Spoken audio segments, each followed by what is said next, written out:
Bon, disons-le, les jours que nous vivons ne sont pas très drôles, hein. Donc, après tout, on va en profiter pour se moquer un peu. Voilà, il y a une dépêche qui est arrivée tout à l'heure sur l'AFP pour nous apprendre que Arnaud Montebourg, donc notre ancien ministre de l'Industrie, je crois, notre ancien ministre de l'Industrie, qui vantait le Made in France d'ailleurs, vous vous souvenez, avec une belle photo en marinière à la une de je ne sais plus quel hebdomadaire. Et donc Arnaud Montebourg vient d'être nommé responsable de l'innovation du groupe Habitat. Sacrée responsabilité quand on a été ministre et un homme politique de premier plan, candidat d'ailleurs à la primaire du PS pour l'élection présidentielle. Mais enfin bon, après tout, il faut bien qu'il travaille, il a toujours eu envie, dit-il, de connaître l'entreprise. Je veux dire que ça aurait été très bien aussi qu'il la connaisse un peu avant de devenir ministre de la production industrielle, ça aurait pu aider. Mais donc, il est content parce que, dit-il, Habitat est une marque capable de porter haut les couleurs du Made in France. Donc, au fond, il va continuer sa tâche, sa lutte infatigable pour le Made in France. Alors évidemment, si ça ne marche pas, qu'il n'est pas à la hauteur de ce qu'on attend chez lui, de lui chez Habitat, parce que vous savez, dans les grands groupes industriels, on attend que les gens ils travaillent beaucoup, hein, qu'ils fassent des efforts.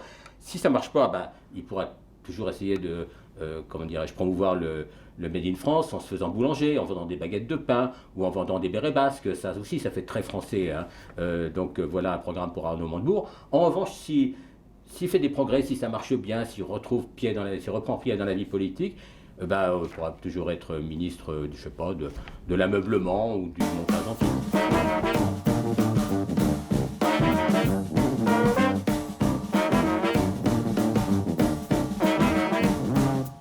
Mais qu'est-ce qui arrive à nos confrères? Depuis longtemps, hein, mais en particulier depuis une semaine, on n'entend plus que ça. Le Front National, le Front National, le Front National, partout. Sans s'expliquer aucunement sur son programme, sur ce qu'il propose réellement. En revanche, une page entière dans le Parisien dimanche dernier, 3/4 de page sur Marion Maréchal Le Pen dans le journal du dimanche, la une de l'Express sur la même, avec 8 pages à l'intérieur de dossiers sur cette jeune femme qu'on présente comme l'effrontée nationale. Alors voilà, on est loin du débat qui serait nécessaire sur quelles sont les positions des uns et des autres. Et on va entendre... lundi prochain, on va entendre des cris. Le Front National, mon Dieu, le Front National qui ne cesse pas de monter. Mais j'oserais dire, comme le disait, allez, on va citer Jacques Lacan, qu'au fond, tous nos collègues ne feront que trouver le lapin qu'ils ont mis eux-mêmes dans le chapeau. Alors, il y a aussi une autre dimension de cette affaire, c'est que ça fait très bien dans les dîners en ville, vous savez, quand entre gens bien, entre soi, on parle du populisme, des extrêmes. Donc, le programme du Front National serait sensiblement le même que celui du Front de gauche. C'est évidemment une crapulerie. Jamais aucune extrême droite, où que ce soit, n'a tenté de répondre aux attentes populaires, n'a épousé la moindre politique sociale, bien sûr dans les mots. Ils l'ont fait. Ça a même souvent été une des raisons de leur accession au pouvoir. Mais après, qu'est-ce qui s'est passé? L'histoire nous le montre.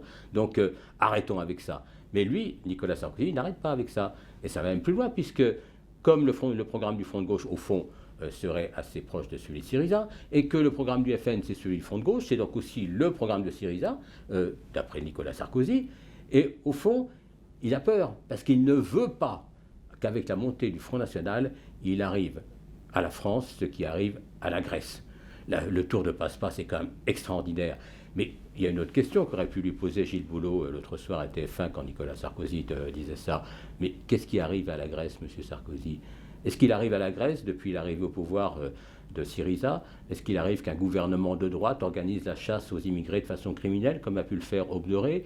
Est-ce qu'il arrive qu'il y a un nouveau plan de la Troïka, un nouveau plan d'austérité qui soit appliqué sans aucune discussion par les autorités grecques? Est-ce qu'ils vont vers la fermeture totale, vers la sortie de l'euro? Pas du tout. Donc, au fond, ce qui embête Nicolas Sarkozy en Grèce, c'est tout simplement qu'il y a un gouvernement de gauche déterminé à en finir avec l'austérité qui soit venu au pouvoir. Au fond, c'est la question qui ne lui a pas été posée, mais on aurait bien aimé entendre la réponse.